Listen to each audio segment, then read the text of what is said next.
ओम नमः शिवाय। शिव पुराण विद्येश्वर संहिता। मैं राजेश शुक्ला आपका आपके इस धर्मार्थ चैनल पर स्वागत करता हूँ। पहला अध्याय, पापनाशक साधनों के विषय में प्रश्न। जो आदि से लेकर अंत में है, नित्य मंगलमय है, जो आत्मा के स्वरूप को प्रकाशित करने वाले हैं, जिनके 5 मुख हैं और जो खेल खेल में जगत की रचना, पालन और संहार तथा अनुग्रह एवं तिरोभाव रूप 5 प्रबल कर्म करते हैं, उन सर्वश्रेष्ठ अजर अमर उमापति भगवान शंकर का मैं मन ही मन चिंतन करता हूँ। व्यास जी कहते हैं, धर्म का महान क्षेत्र जहाँ गंगा यमुना का संगम है, उस पुण्यमय प्रयाग जो ब्रह्मलोक का मार्ग है, वहाँ एक बार महातेजस्वी महाभाग महात्मा मुनियों ने विशाल यज्ञ का आयोजन किया। उस ज्ञान यज्ञ का समाचार सुनकर पौराणिक शिरोमणि व्यास जी के शिष्य सूत जी वहाँ मुनियों के दर्शन के लिए आए। सूत जी का सभी मुनियों ने विधिवत स्वागत और सत्कार किया तथा उनकी स्तुति करते हुए हाथ जोड़कर उनसे कहा, हे सर्वज्ञ विद्वान रोमहर्षण जी, आप बड़े भाग्यशाली हैं। आपने स्वयं व्यास जी के मुख से पुराण विद्या प्राप्त की है। आप आश्चर्य स्वरूप कथाओं का भंडार हैं। आप भूत भविष्य और वर्तमान के ज्ञाता हैं। हमारा सौभाग्य है कि आपके दर्शन हुए। आपका यहाँ आना निरर्थक नहीं हो सकता। आप कल्याणकारी हैं। उत्तम बुद्धि वाले सूत जी, यदि आपका अनुग्रह हो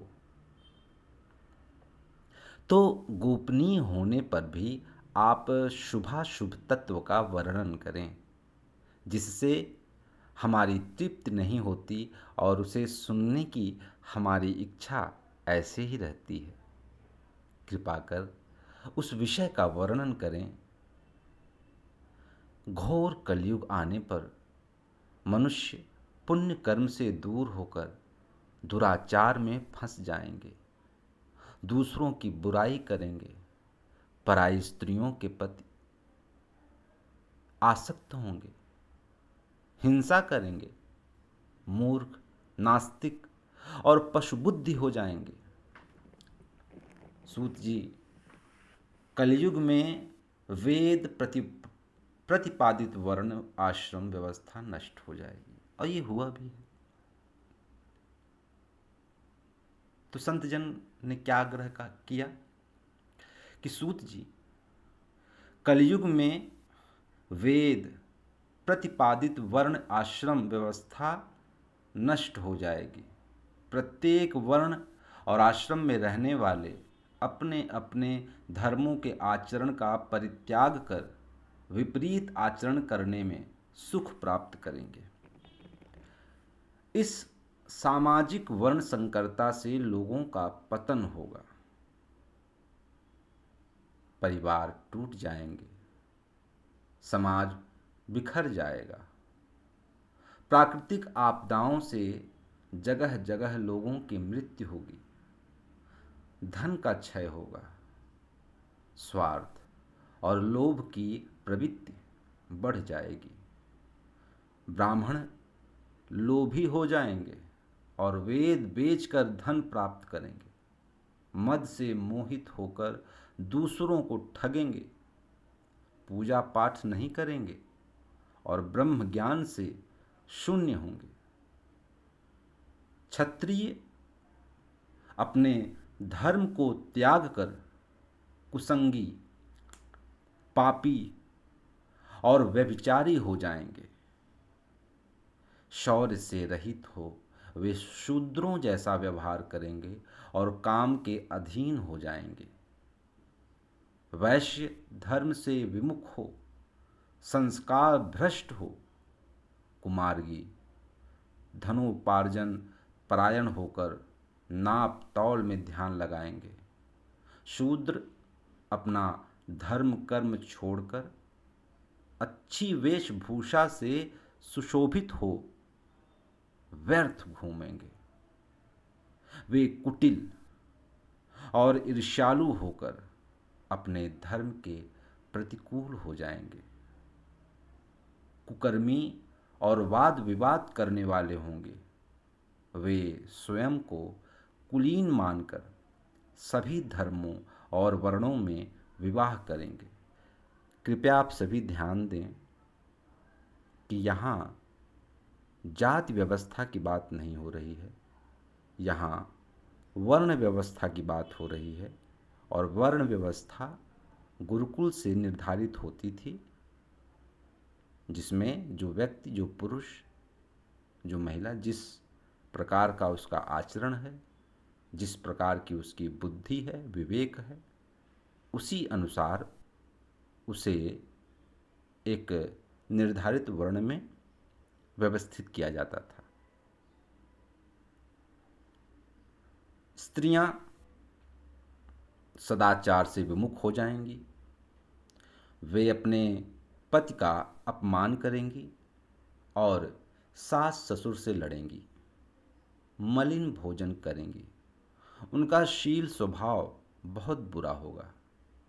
सूत जी, इस तरह जिनकी बुद्धि नष्ट हो गई और जिन्होंने अपने धर्म का त्याग कर दिया है, ऐसे लोग लोक परलोक में उत्तम गति कैसे प्राप्त करेंगे? इस चिंता से हम सभी व्याकुल हैं।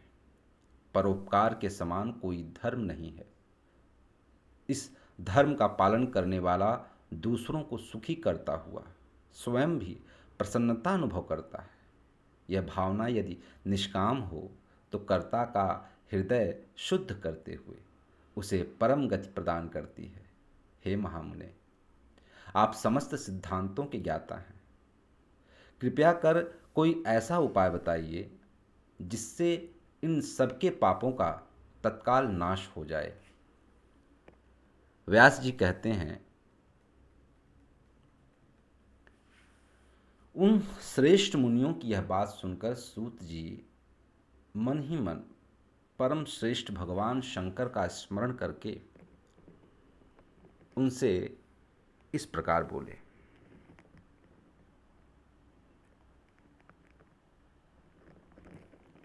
क्या कहते हैं? दूसरा अध्याय में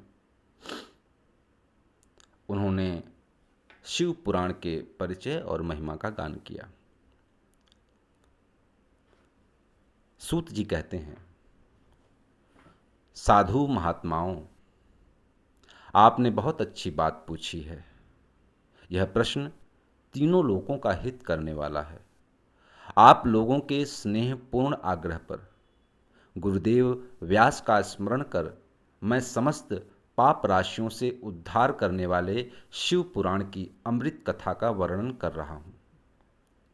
ये वेदांत का सार सर्वस्व है। यही परलोक में परमार्थ को देने वाला है तथा दुष्टों का विनाश करने वाला है। इसमें भगवान शिव के उत्तम यश का वर्णन है। धर्म, अर्थ, काम और मोक्ष आदि पुरुषार्थों को देने वाला पुराण अपने प्रभाव की दृष्टि से वृद्धि तथा विस्तार को प्राप्त हो रहा है। शिव पुराण के अध्ययन से कलयुग के सभी पापों में लिप्त जीव उत्तम गति को प्राप्त होंगे। इसके उदय से ही कलयुग का उत्पात शांत हो जाएगा। शिव पुराण को वेद तुल्य माना जाएगा। इसका प्रवचन सर्वप्रथम भगवान शिव ने ही किया था। इस पुराण के 12 खंड या कह लीजिए कि भेद हैं। ये 12 संहिताएं विद्येश्वर संहिता, रुद्र संहिता, विनायक संहिता, उमा संहिता, सहस्त्र कोटि रुद्र संहिता, एकादश रुद्र संहिता, कैलाश संहिता, शतरुद्र संहिता, कोटि रुद्र संहिता, मात्र संहिता, वायवीय संहिता तथा धर्म संहिता। विद्वेश्वर संहिता में 10,000 श्लोक हैं। रुद्र संहिता, विनायक संहिता, उमा संहिता और मात्र संहिता प्रत्येक में 8-8 हजार श्लोक हैं। एकादश रुद्र संहिता में 13,000, कैलाश संहिता में 6,000, शतरुद्र संहिता में 3,000, कोटि रुद्र संहिता में 9,000, सहस्त्र कोटि रुद्र संहिता में 11,000, वायवीय संहिता में 4,000 तथा धर्म संहिता में 12,000 श्लोक हैं। मूल शिव पुराण में केवल कुल 1 लाख श्लोक हैं, परंतु व्यास जी ने इसे 24,000 श्लोकों में संक्षिप्त कर दिया है। पुराणों की क्रम संख्या में शिव पुराण का चौथा स्थान है, जिसमें 7 संहिताएं हैं। पूर्व काल में भगवान शिव ने 100 करोड़ श्लोकों का पुराण ग्रंथ ग्रंथित किया था। सृष्टि के आरंभ में निर्मित यह पुराण साहित्य अधिक विस्तृत था। द्वापर युग में द्वैपायन आदि महर्षियों ने पुराण को 18 भागों में विभाजित कर 4 लाख श्लोकों में इसको संक्षिप्त कर दिया। इसके उपरांत व्यास जी ने 24,000 श्लोकों में इसका प्रतिपादन किया। यह वेद तुल्य पुराण विद्वेश्वर रुद्र संहिता, शतरुद्र संहिता, कोटि रुद्र संहिता, उमा संहिता, कैलाश संहिता और वायवीय संहिता नामक 7 संहिताओं में विभाजित है। यह 7 संहिताओं वाला शिव पुराण वेद के समान प्रामाणिक तथा उत्तम गति प्रदान करने वाला है। इस निर्मल शिव पुराण की रचना भगवान शिव द्वारा की गई है तथा इसको संक्षेप में संकलित करने का श्रेय व्यास जी को जाता है।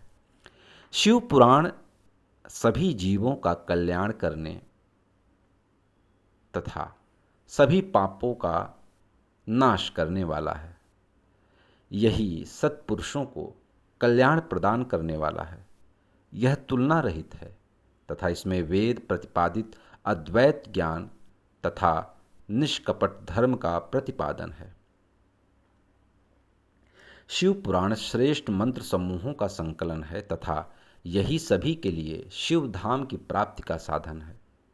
समस्त पुराणों में सर्वश्रेष्ठ शिव पुराण ईर्ष्या रहित अंतःकरण वाले विद्वानों के लिए जानने की वस्तु है। इसमें परमात्मा का गान किया गया है।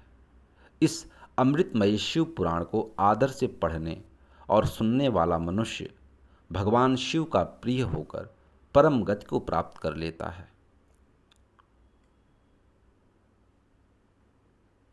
तीसरा अध्याय श्रवण, कीर्तन और मनन साधनों की श्रेष्ठता।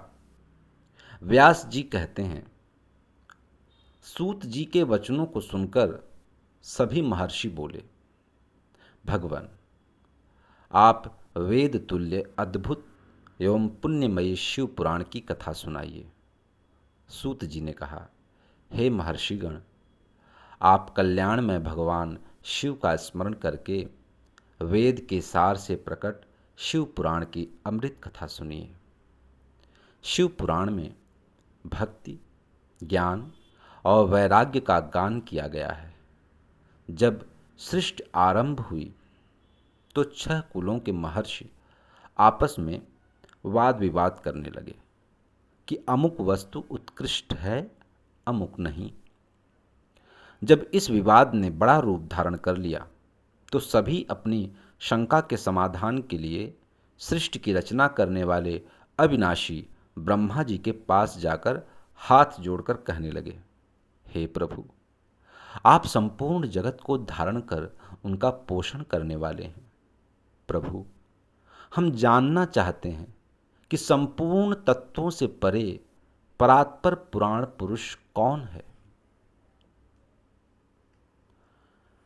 ब्रह्मा जी ने कहा, ब्रह्मा, विष्णु, रुद्र और इंद्र, इन आदि से युक्त संपूर्ण जगत समस्त भूतों एवं इंद्रियों के साथ पहले प्रकट हुआ है। वे देव महादेव की सर्वज्ञ और संपूर्ण हैं। भक्ति से ही इनका साक्षात्कार होता है, दूसरे किसी उपाय से इनका दर्शन नहीं होता। भगवान शिव में अटूट भक्ति मनुष्य को संसार बंधन से मुक्ति दिलाती है। भक्ति से उन्हें देवता का कृपा प्रसाद प्राप्त होता है। जैसे अंकुर से बीज और बीज से अंकुर प्राप्त होता है। भगवान शंकर का कृपा प्रसाद प्राप्त करने के लिए आप सब ब्रह्म ऋषि धरती पर सहस्त्रों वर्षों तक चलने वाले विशाल यज्ञ करो। यज्ञपति भगवान शिव की कृपा से ही विद्या के सार तत्व साध्य साधन का ज्ञान प्राप्त होता है। शिव पद की प्राप्ति साध्य और उनकी सेवा ही साधन है, तथा जो मनुष्य बिना किसी फल की कामना किए उनकी भक्ति में डूबे रहते हैं, वही साधक हैं। कर्म के अनुष्ठान से प्राप्त फल को भगवान शिव के श्री चरणों में समर्पित करना ही परमेश्वर की प्राप्ति का उपाय है, तथा यही मोक्ष प्राप्ति का एकमात्र साधन है। साक्षात महेश्वर ने ही भक्ति के साधनों का प्रतिपादन किया है। कान से भगवान के नाम, गुण और लीलाओं का श्रवण, वाणी द्वारा उनका कीर्तन तथा मन में उनका मनन शिव पद की प्राप्ति के महान साधन हैं, तथा इन साधनों से ही संपूर्ण मनोरथों की सिद्धि होती है।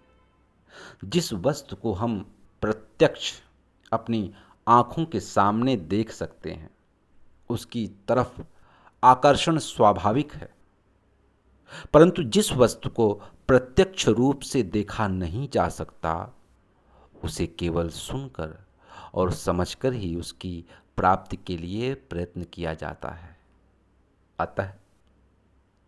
अतः श्रवण पहला साधन है। श्रवण द्वारा ही गुरु मुख से तत्व को सुनकर श्रेष्ठ बुद्धि वाला विद्वान अन्य साधन, कीर्तन और मनन की शक्ति व सिद्धि प्राप्त करने का यत्न करता है। मनन के बाद इस साधन की साधना करते रहने से धीरे धीरे भगवान शिव का संयोग प्राप्त होता है और लौकिक आनंद की प्राप्ति होती है। भगवान शिव की पूजा, उनके नामों का जाप तथा उनके रूप, गुण, विलास के हृदय में निरंतर चिंतन को ही मनन कहा जाता है। महेश्वर की कृपा दृष्टि से उपलब्ध इस साधन को ही प्रमुख साधन कहा जाता है।